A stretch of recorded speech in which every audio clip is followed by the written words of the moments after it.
We have got a new spa and resort coming to Tampa Bay, and this is a project led by my friend Chris, who is the owner of Campfired, which is a beautiful brunch and lunch spot. So hang out here with us on Sauced and Uncensored and learn more about what he's done with the experiences that he's had from his concepts in Miami and how he's bringing it to Tampa Bay.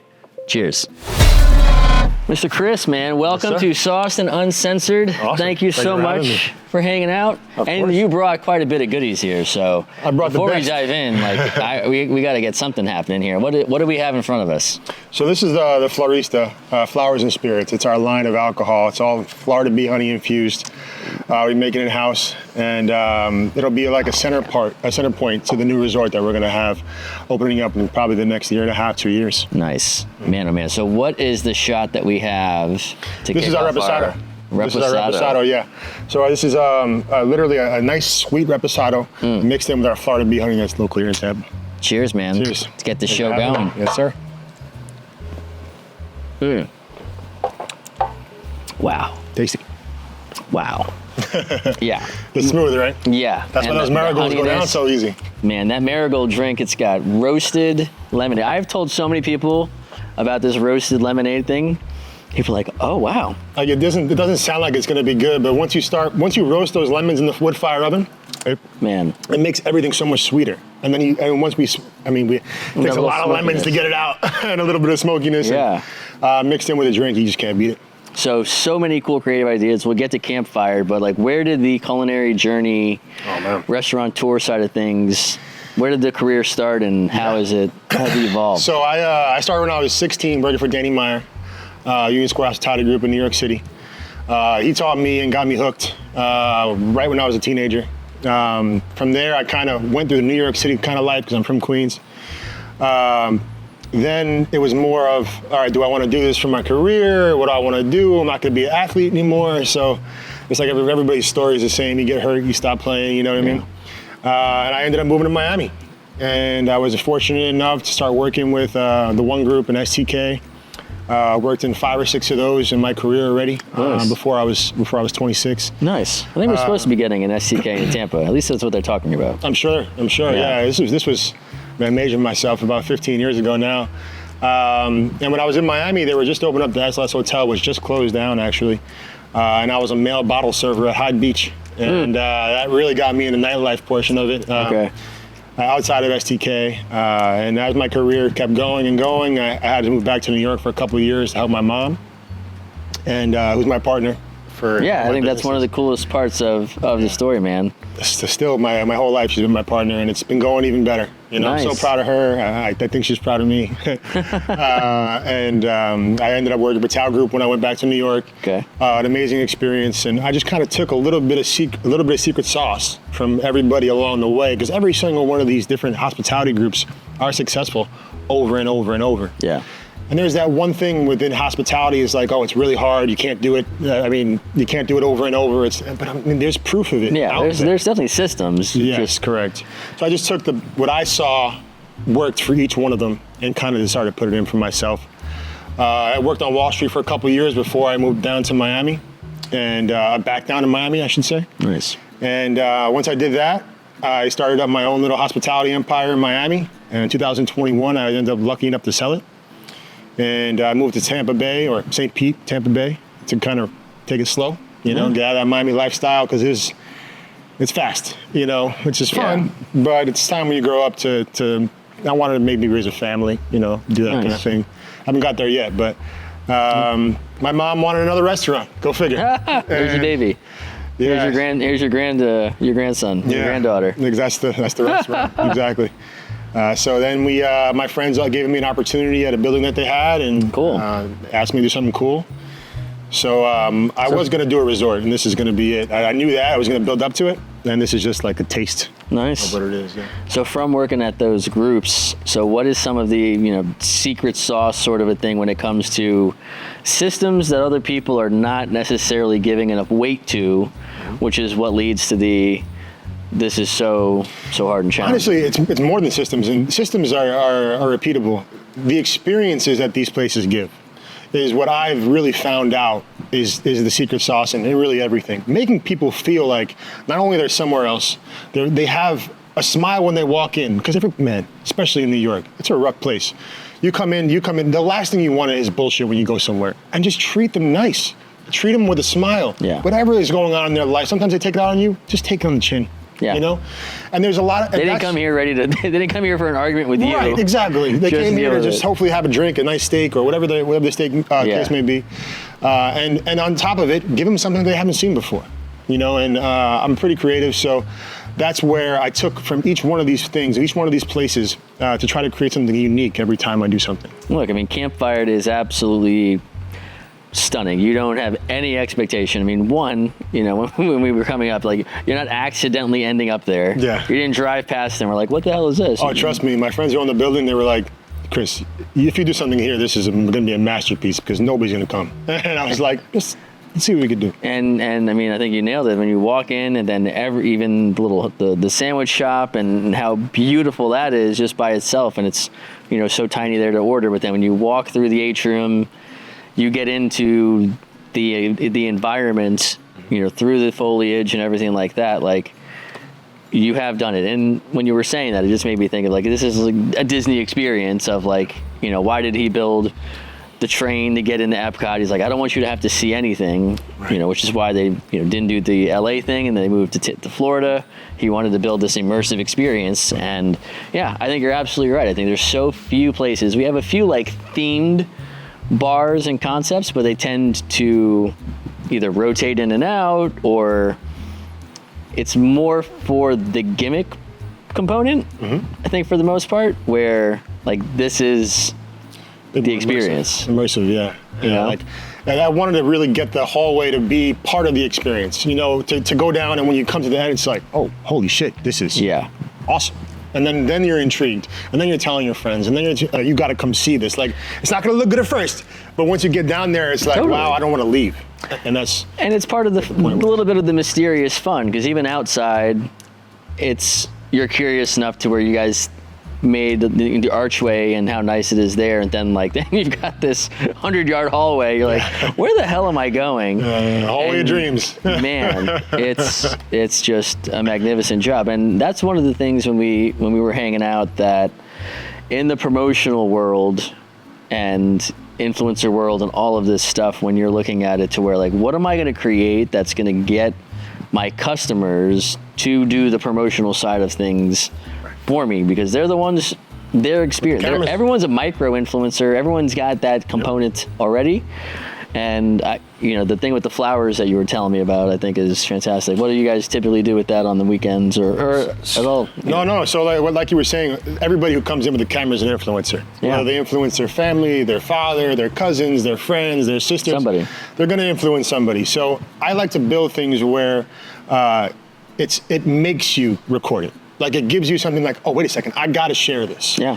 And if I do that, then normally things work out in a way where the marketing is easier on my part, but a lot of times it takes a long time to do it. Like we've had a conversation before where I told you, like, listen, if I'm not getting people to take their phones out and film, I'm fucking up.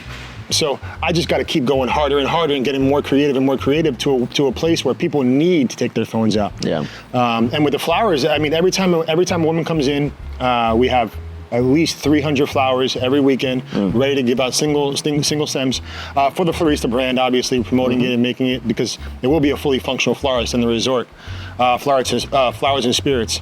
So just to give them a little taste, I make sure that every woman has a flower in their hand on the weekends. And either I give it to them, the servers give it to them, or we give it to the husband so he can give it to him. Hey, sir, here's a flower that you want to what is that in an investment side of it? So you're going to get 300 flowers. Are flowers? I don't have any idea. Yeah. I know when you go to Publix, I try to spend $500 a weekend on flowers. $500 a weekend on flowers, in contrast to always having to spend on, whether it's ads, whether it's external situations happening. It's a $2,000 a month investment of getting the people to become the influencers. That's just one part. Like, I have to build the restaurant, build the resort. This is that's just like a cherry. Yeah, but it's not a cheap cherry, and it's a very impactful cherry, though, because like you said, when they come in, you don't give somebody a flower and their face doesn't light up. Every time. Like, It's unbeatable, and Yeah. there's never a time that it doesn't. You know, even if they have the worst day in the world, when you give a lady a flower, it's a smile, and that's all we care An about. unexpected side. With the franchise that I'm developing and helping build out from Cheeseology, it's a cheese making date night. So it's the perfection of the concept itself is that every single person that comes, you don't get to the part where they take their mozzarella and they do the cheese pull where the other person isn't sitting there videoing it and posting about it, to where it's like, this is our secret sauce of creating that experience, that environment, providing the tools needed to make that, a rave-worthy thing to talk about. So when you're looking at the menu item side of it, because you also are doing the creative, some of it's creative, some of it's obviously just delicious. It's all got a creativity to it. But like the butter candle, for instance, it's such a minimally complicated kind of a thing, but We just had to get like addicting butter, and once we got addicting butter, I just had to make it so it can melt pretty slowly, and not instantly. That's what I was really quite shocked about. I was like, this would be a butter candle. Like, this is gonna turn into like liquid in like 2 minutes. Yeah, and it was a lot of testing, to be honest with you. The right vessels, how we're gonna do it, what edible wick we're gonna use, and then obviously getting a really like addicting tasting, and then using microsilence, which we import from France, flash frozen, and then we bake them every morning. So butter on butter, but how do you beat it? A little bit of salt, a little bit of garlic. That was just such a subtle amount of garlic on it. It's funny when it went out and we lost, like I didn't even look for the wick. I was like, I'm sure it's fine. I didn't consider, like, it's probably edible. Yeah, no, it is. Which is nice. I hadn't had any adverse effects. We had to do that. And then, like you said, there was a lot of R&D. But this is the little things like this. Like I'm trying to make an experience where it's interactive, and I had a nightclub, and it was on South Beach. It's called Shush. And you walked in and you pressed a book, and you're coming from the beach. We're talking about not even 100 feet from the beach. You're coming right off the beach, and then you're walking into a New York City alley after the person presses the book, and then it opens up. A lot of times you go to these places and somebody's helping you get through it. I wanted every single step of this. I wanted you to be able to feel it yourself. And that's where the Disney comes in. That's where these little things, and even in Disney, you walk through the lines and it's all there, but you can't touch it. I want you to touch it. I want you to feel it. And these are the little things that it's not easy. Their foot traffic's a little bit higher too. They'll be crushed. Fixing everything every week. For sure. But I was willing to do it. You know how many times that door got broken? Oh my God, I can't. But I fixed it. You walked in and there was a subway grate. It blew up cryo, just like Marilyn Monroe. Like, it gave some extra stuff where you weren't going to get that anywhere else, especially in Miami, and you weren't expecting it, which is kind of the theme. Expectations. Yeah. As we continue here, I enjoyed that first one so much. What else do we have to try here? So this is our vodka, this is our rum, this is our whiskey, and our reposado. I also have a gin, but that's not totally done yet. And this is just our vases. So after you're done drinking all this, it's a vase at the end. Yeah, and this is around all our tables right now. Currently, these are some of the flowers. Like we're having tulips this Easter's coming up, and we're gonna have some tulips then. So we're just trying to make sure that we're hitting all little touches. And this is going to be a highlight in our whole entire resort, so we're excited for it. Is this going to be something that moves outside of the resort to where you're going to thinking of a distribution side, or is it probably like? So I've done that before. I created my own tequila in 2019. I sold it with my company, but this, I'm actually thinking of not.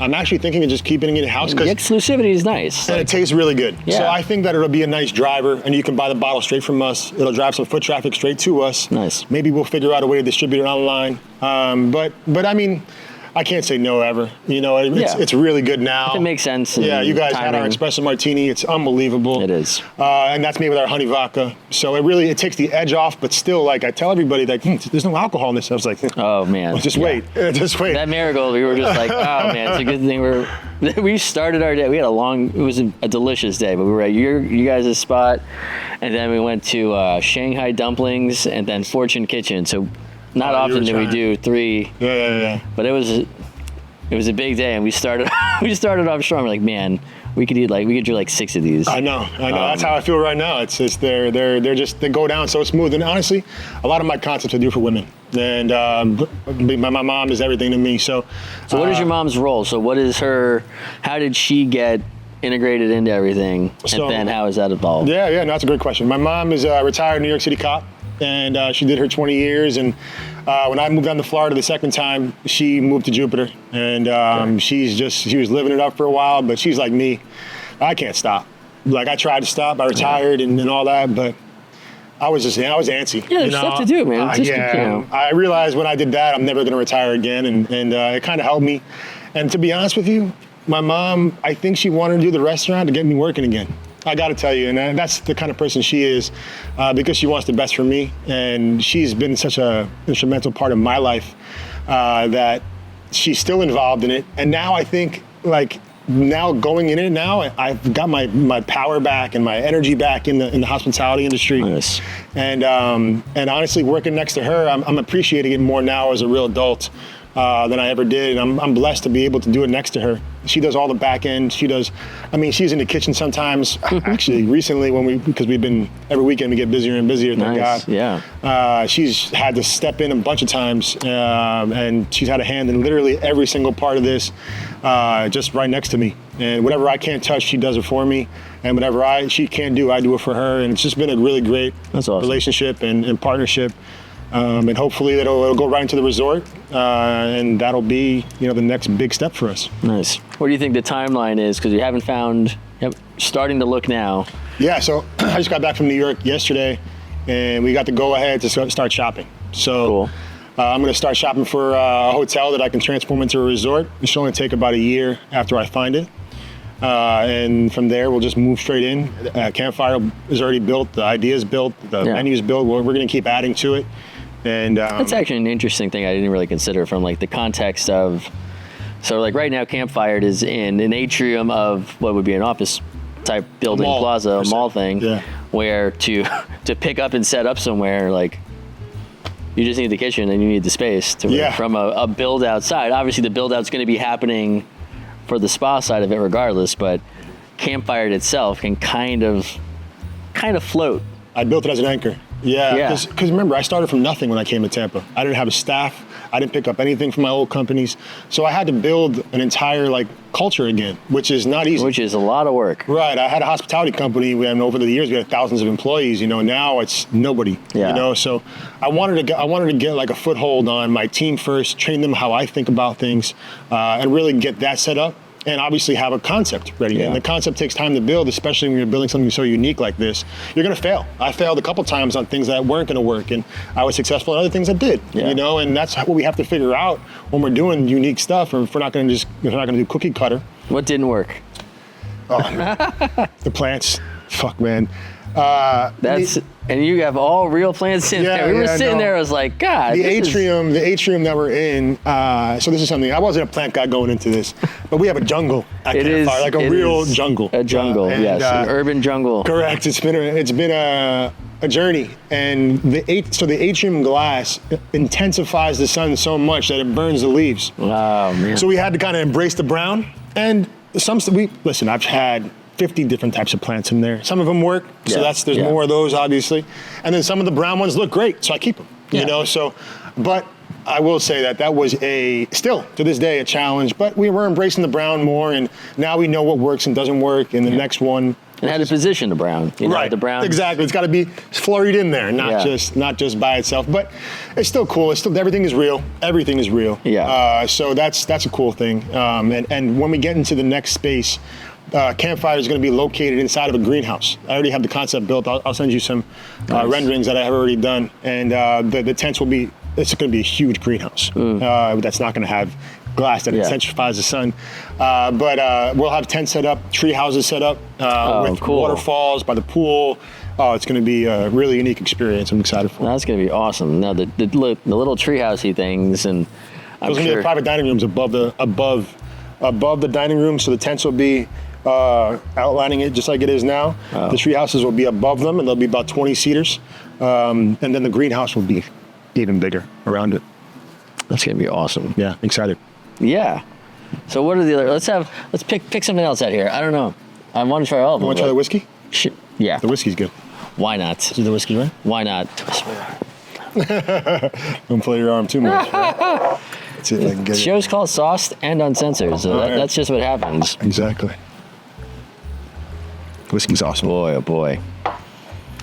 So of the cocktails that you guys have on that menu right now, which one stands out? I'm sure look, they're all delicious, but what's the Cheers. What's the typical go-to? Wow, smooth. Let's see. So to be honest with you, last weekend we sold 120 espresso martinis. And the Marigold we sold 111 just on Saturday. Those were the highest ones? Those two are the highest. Yeah. Man. Yeah. The our mojito, which is our mint blossom, and everything's named after flowers. The espresso martini is called Dahlia, and the Marigold, and then a mint blossom. And the mint blossom comes up in a hard third, but honestly, I like that the best because we make our passion fruit juice fresh, so it really gives an extra sourish, a little bit of sweet. We mix in a little bit of simple into it to make it extra. I think it's so seldom that you have not people will use the fresh passion fruit, but I forgot where. I think where we were someplace later that day and had they put passion fruit in the boba. They put real passion fruit in it, but I was aggressive with the straw It popped out. Popping in there, but I thought I broke the plastic top thing. And then when I'm having a drink through the straw, I'm chewing on something. I was like, oh shit. I think I busted plastic into it because they were getting the crunchy, chewy components of the little pits. And I was like, no, it's just a passion. I was like, wow, there's really passion fruit in this. No, some because we have our passion fruit mimosas, and some of the girls, they always say, oh, what are these black things? No, that's fresh seeds from the passion fruit. Yeah. That's how you know it's real. Yeah. And so but that little piece is why no one knows that that's what you would actually expect in passion fruit. I'll have it someplace. There's all purees everywhere, that's why. The purees, and it's really sweet. I'm like, where the hell did you get this? I've never eaten passion fruit that's been this sweet anywhere. Mm-hmm. So with the resort that's coming up, so what do you see this spa resort as? Because the only kind of context I would even think of is we have Safety Harbor Resort and Spa, which has been around since 1926 in Safety Harbor, but there's nothing else that exists like that. But what is that vision? So I noticed that when I came here is that in St. Pete, and I think of St. Pete, Clearwater, and Tampa kind of as one big city. I don't know how everybody else does, but in my head, I feel like it is one big city. So I really felt like there needed to be somewhere that people in St. Pete don't feel that way. No. Oh, we love you, St. Pete. It's okay. It's okay. No, I mean everybody has their own town. No one wants to cross bridges. It's your town. A town inside of the big city. Look, you're in Queens. Boroughs. How often were you? Yeah, you were we gotta go to Brooklyn. Right, exactly. It's a pain in the ass. And yet everybody's I'm a big Queens boy. People are big Brooklyn boys, big Bronx. We get it. But at the end of the day, we're in New York City. And the same thing here. You see all those memes of what part is New York, of St. Pete is Brooklyn, and then Tampa is Queens, and so on and so forth. So I've seen those too, but it's the same idea. But in a whole, there hasn't been somewhere that really was able to transport you somewhere. And what my idea is, I'll give you a little overview. So you pull up to the front, right? Let's say most resorts have a canopy when you pull up, so you can take your stuff out. You pull up there, you walk into the hotel lobby. The hotel lobby is now going to be the Florista, the full florist. And that's where we're going to have a liquor store inside of there, where your convenience store would be. We'll also sell all that stuff too. Or probably candles and all these different things, because there's going to be strong scents. It's going to be a real hotel brand, because I've watched so many hoteliers build these brands, and I've been taking notes the whole time, and that's my next level to what I want to do in life, is be that. So when you pull up, imagine checking inside of a florist. We're talking about flowers everywhere, just like in the movies, except in real life with real flowers, just like it's sitting here, and just like you see at Campfired. That's just a taste of what this is going to be.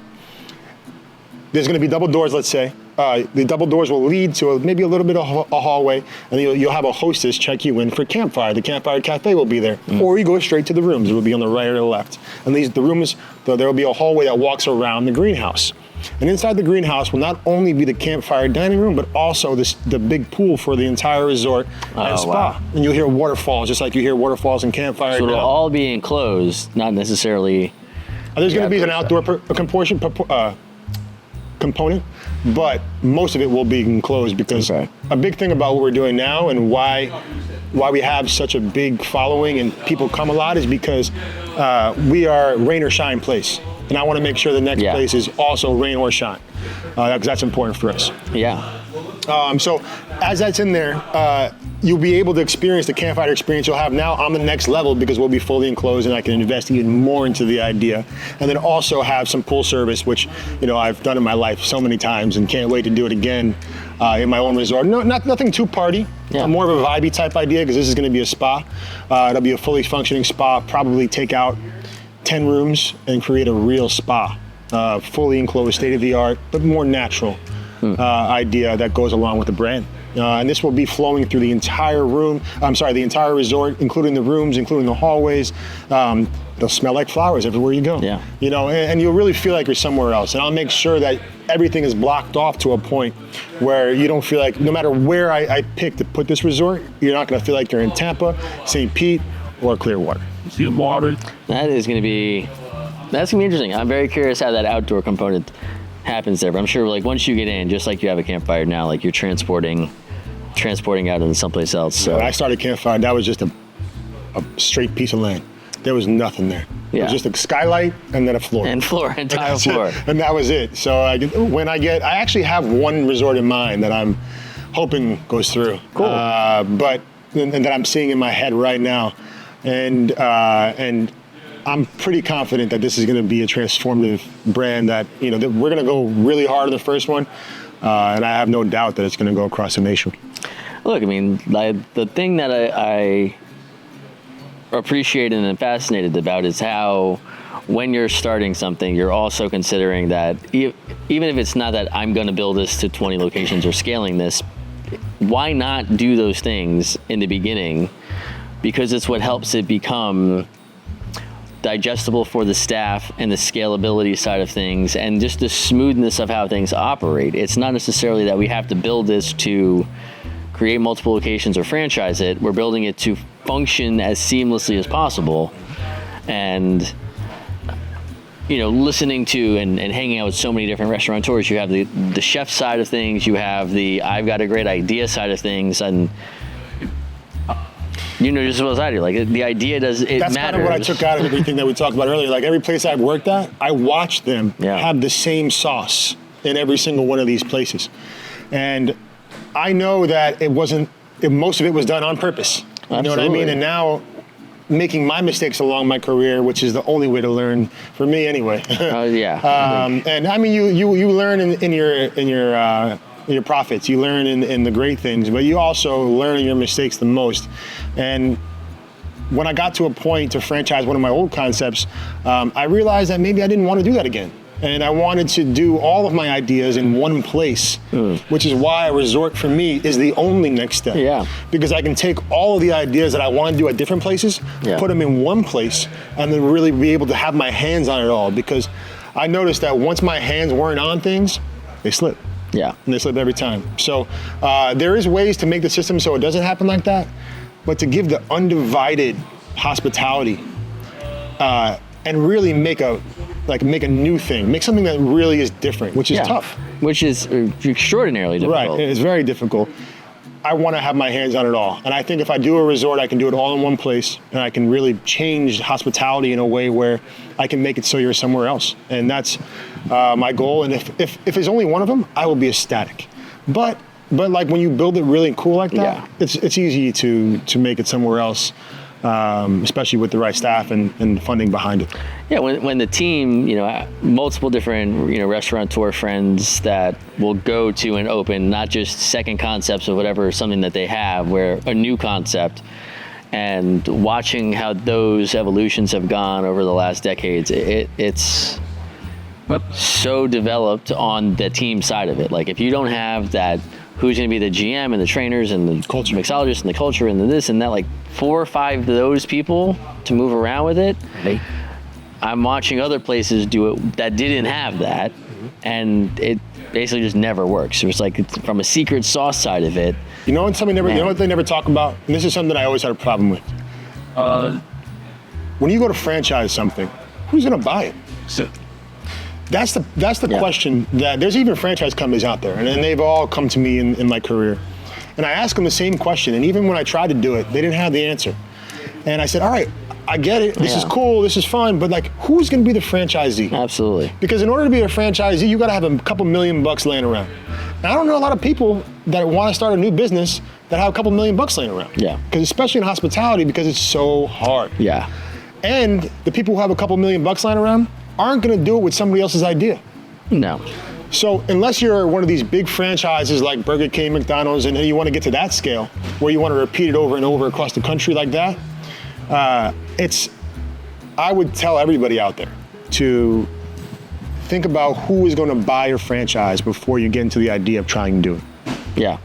Oh, it's absolutely critical. I mean, even so when we're looking at what we're doing with the cheeseology side of things, to where it's, I'll almost say the same type of people that would have done like a painting with a twist sort of a deal, where like I want to be involved in something creative and doing stuff, but I'll say the value perspective to it, or the thing that levels up the obstacle of just setting up your own thing instantly is the knowledge of the cheese, the processes, and the wine components, where we'll have like this sommeliers and this and that. So finding those people who want to have a business, but again, you also have to think about like, how are we going to staff this in a way that it's going to be fun and educational? Because like you have somebody who's basically doing training to a group of people that has to be on, and you know, we're fortunate to have it in Tampa, but somebody else who's going to get a thing in Wesley Chapel. How much does it cost to open winner?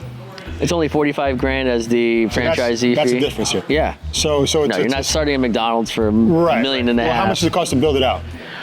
Between 75 and 150. Okay, so that's not too crazy. Yeah, so it's not crazy. If it's $250,000, and you can get that, you can get a loan for that. Yeah. And usually a regular person with some kind of steady income can get a loan for $250,000 for a business that has a proven track record. Yeah. So those are the ones like. Also, there's the mango one in the mall. Like, there's a lot of different ones that are smaller that are better. That start the entrepreneurs in their journey, which is more sustainable than doing a big full out build out. Yeah. And those are the kind of ones that I've always done, where it just was, who's going to be my person I sell to. So if you can sell to somebody for $45,000 and they can build it out for $100,000, that's really attainable for a regular Joe out there who really wants to start their journey into entrepreneurship. Yeah. And they need the systems, they need the training. Well, you need them. I mean, look, the thing that I feel like I've witnessed the most from consulting and doing social marketing and stuff is that everyone who's going into a franchise component or idea is just complaining about how no one's doing any marketing, and just taking the money. Yeah, they're charging an extra whatever 4, 5, 6% on top of their royalties to do marketing, and they all suck. Yep. Suck so badly. I'm just infuriated. Like I've had meetings with them and consulted, and they're just like, well, what should we do? I was like, none of this, because no one cares. Like, how do you see it? You're spending money on this. Yeah. You're not getting a return on it. So what is it you're going to do? What, you could have just made this pizza yourself. Like, the brand doesn't, no one cares that it's XYZ pizza. So the factor that we've leaned in on is, one, obviously, like, people will do the sharing and the social and the promotion a lot for us, but we also know how well our ads convert, and utilizing of influencers in different ways, where, cool, it's great that everybody's there doing our promotional side for us, but when we go open in Orlando, I got like 10 other influencer people. Cool, we'll use one of them every 6 weeks. We'll have them come out. Everybody else is doing their thing. We're boosting their stuff, and then you just continuously scale up on that to where posts are going out, ads are running, influencers are going, without our franchisees having to do anything, because they don't know what that world is. Like, especially if they're new entrepreneurs, they're just, how do we get this to work? Cool, let's get the staff going, let's fill these classes up. So, and I'm coming into it at least with unfortunately Paul, the founder, him and his wife Kelly, like, he's a franchisor tax accountant. Awesome. So like that helps. Yeah, he knows how the numbers and everything are supposed to look. Yeah. But that team aspect of stuff, the staff side of it, that's what I'm most concerned about, is how to find them. We know how, like, look, we're just finding another person to help do classes and trainings and stuff here to relieve some of our existing people. So it's like, it's not just you just put an ad out and you hire somebody. Like, no. Man, it takes time. The pool of incompetence is so high. And that's why I came here, and I decided to start up this as a restaurant first before I jumped into my resort, because I have to build the culture and the team first. Yeah. Like, you can't just expect to change an entire a category of hotels or resorts with just like, oh, I'll figure it out along the way. No, yeah, that doesn't work like that. Exactly. That's a lot of money. Especially by yourself, right? I wanted to make sure I had a good team around me that learned from me and learned with me along what was good and what was bad. And like you're going to experience along the way with Cheeseology, like getting the people to buy in is going to be the hardest part. And that's your job, literally, as the owners and the people who are behind it. But there's ways to do it, and there's ways to empower them, and just the idea that you're going to do marketing for them, along with the 3, 4, 5% you're going to charge, and hopefully use it for for the right ways, like you said, most people don't. Well, look, it's also part of the transparency to it, because a lot of them are just like, oh, the money's going into some fund. I'm like, I'm going to send them. They're going to get a statement every month of like, here's the ads that were run, here's where this money went, because.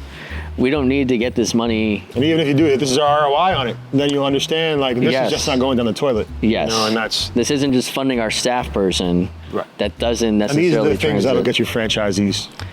And it's an exciting evolution. And really, like, the relationship side of things that you and I had chatted about when we hung out a few weeks ago with, your suggestion to me around how do you build relationships with, on the, my social promotion side of things, with the food suppliers. Like we have our amazing sponsors for the show with local foods. How do we do it with our merchant service guys? One Price Swipes. It's like, all right, you have a business that's using merchant services who's not spending any of them. They're not doing anything. They're just collecting a check every month. That's fair.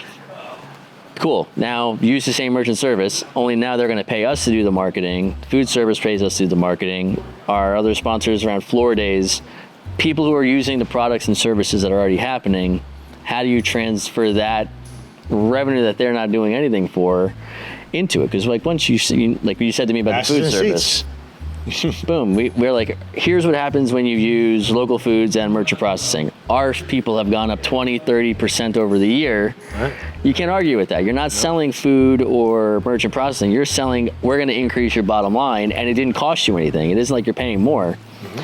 So thinking of that, and that's part of, I think, a transition. When we started doing this stuff with the merchant processing side, I was like, I want to transform the way people see this, because no one likes anybody that does merchant processing. No one wants to talk to these pretty people. Boring business.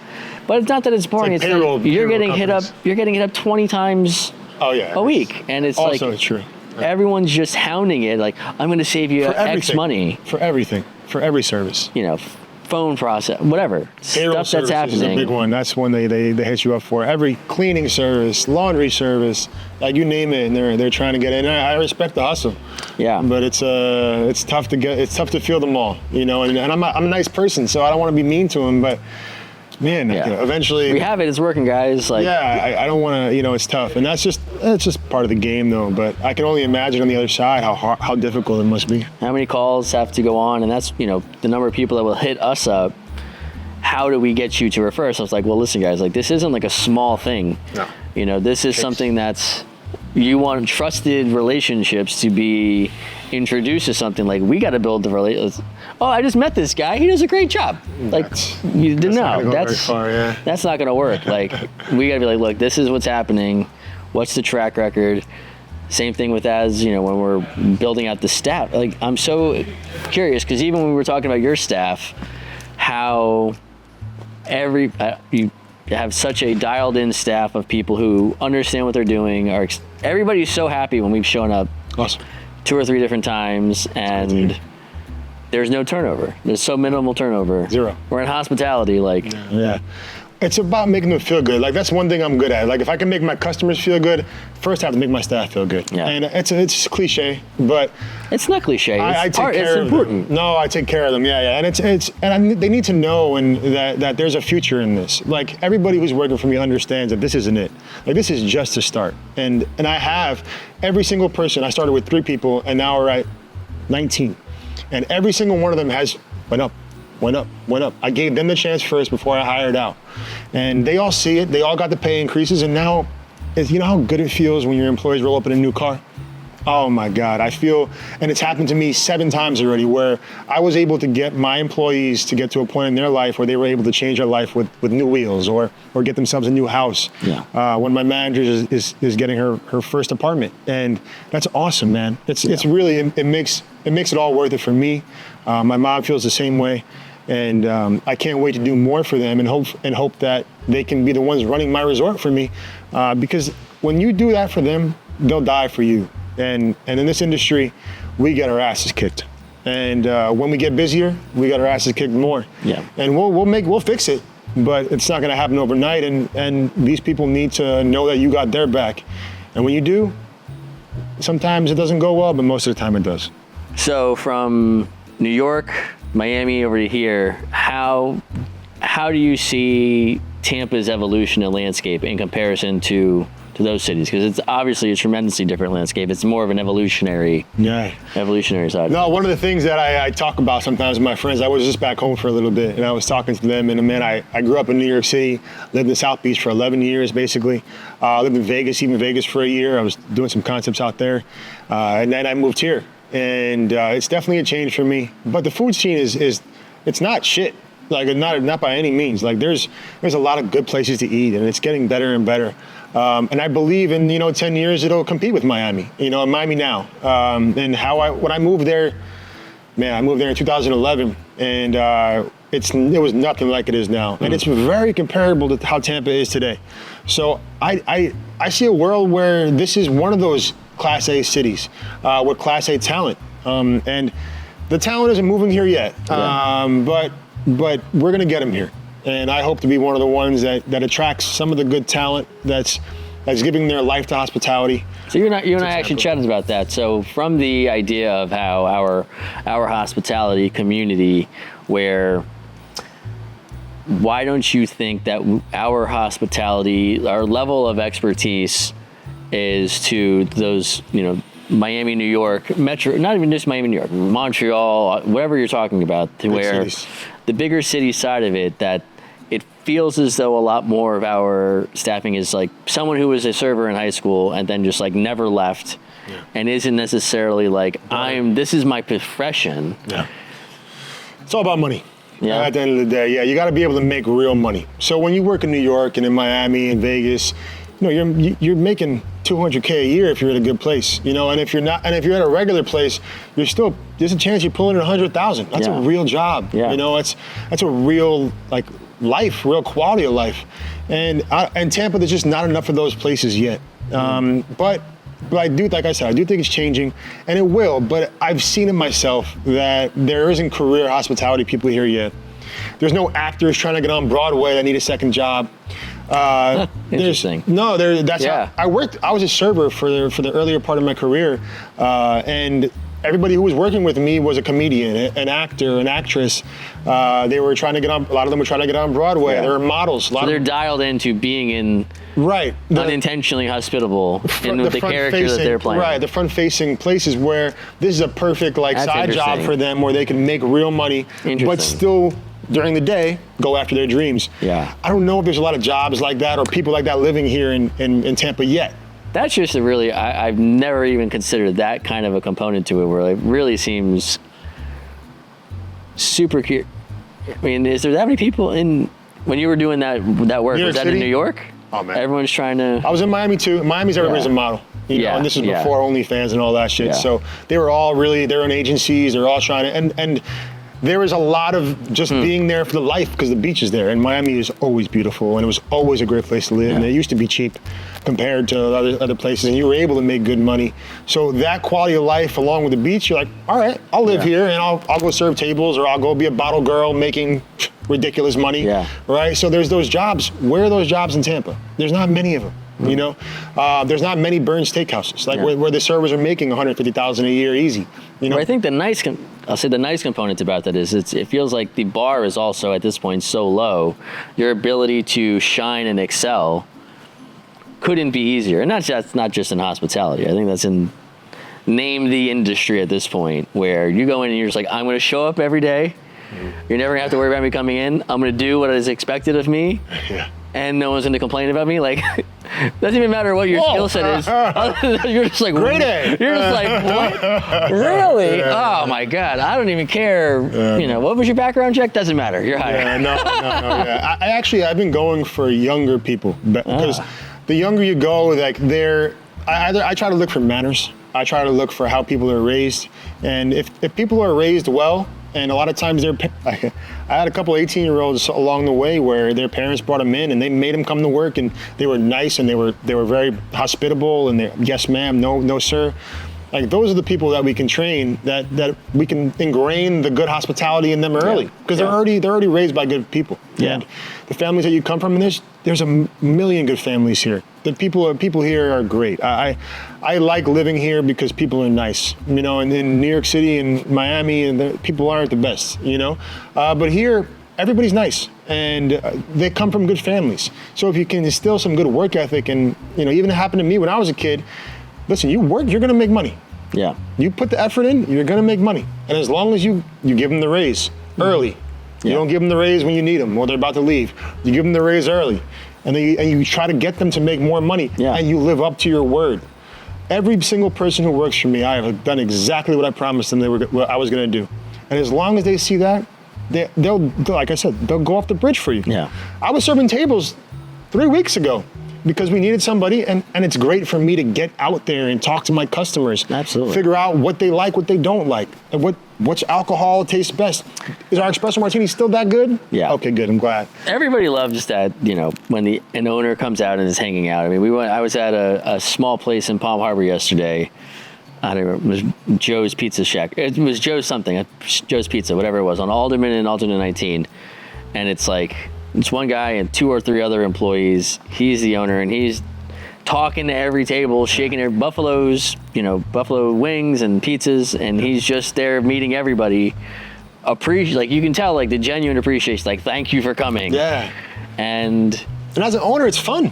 Like, I gotta tell you, I had a fucking blast. Yeah. I had a blast, and I always do. And it brings me back to how it used to be when I was young, and I get to talk to people again, because a lot of times you can't, you know. When you get to a point in this industry, you know, you kind of are away from the guest, and it sucks. So I made it a point this time around for me that I'm gonna make sure that I'm always touching the guests. I'm always gonna be there because I need to know. And also, I have fun doing it. I think it's not to say universal in so many industries. I mean, like, even in mine, people are like, oh, well, why can't you have somebody else go out and shoot videos and do this and do that? I was like, well, one, I mean, I'm talking about my experience. So if I don't have the experience, that's not very authentic. Right. But the generalness of, like, that's for sure. These really, this place is amazing. I need to go. I haven't walked in there yet. I haven't been there. But, like, the relationships with all of the people that I've been able to meet and hang out with, I'm like, that's why we could do a show like this. That's why we have our Beyond the Followers show. That's why the relationships with all these other companies. That's why everything works, is the relationship compartment or component of it. When we try to automate everything and, like, make everything faster, it's like, faster might not be better. More often than not, it's not better. We had a 20-minute conversation that turned into 2 hours. Yeah. When I came over, I didn't get that somewhere else. Like, that is everything. That's what this is about, in my opinion. Absolutely. And I don't want to not do that. And that's my point here, is that, like, I don't have to do that. But I could have had my social media girl, who's crushing it for me, go do that for me. But that wasn't the point. I said, make sure I'm there. I want to meet him. I want to see what Tampa's like. I want to know what somebody who's been around is feeling, is talking about. And if they're going to promote my place, I want to be able to tell them what's really going on and what's coming up. And I'm so glad I did. I'm so glad I did it. Yeah, it was a blast. Yeah. Well, all right, sir. I appreciate you hanging out with me. But before we conclude, though, we're going to have to. I think we're gonna do the rum. You wanna try the rum? You twist my arm again. No, again? The other one hasn't been twisted yet. All right, fine. There, man. That works. The rum is. Look at the one. This is American. I didn't made. notice the flowers and spirits on them. Yeah, no, I'm telling you, it's gonna be the part when you walk into the lobby of the hotel. You're gonna walk into a florist, and that's right away gonna grab you, because you're not gonna. You're taking pictures. You're just you walk in and you're just like, oh my god. And then you say, like, oh wow, well, have you had the spirits? And they're like, spirits with flowers? Yeah. Like, yeah, right here. Oh, really? And then they're gonna try, and they'll be like, this isn't supposed to be. You get a welcome shot when you check in. This isn't what exactly. Just like we're in Cancun. You see? Oh man. Sir, thank you for having me. Thank you for being on. I appreciate it. You. This is awesome. Cheers. Cheers, guys. We'll see you next time on Sauced and Uncensored. Thanks so much for tuning in. We've got our next episode right here. If you have any questions, just leave us a comment and don't forget to subscribe.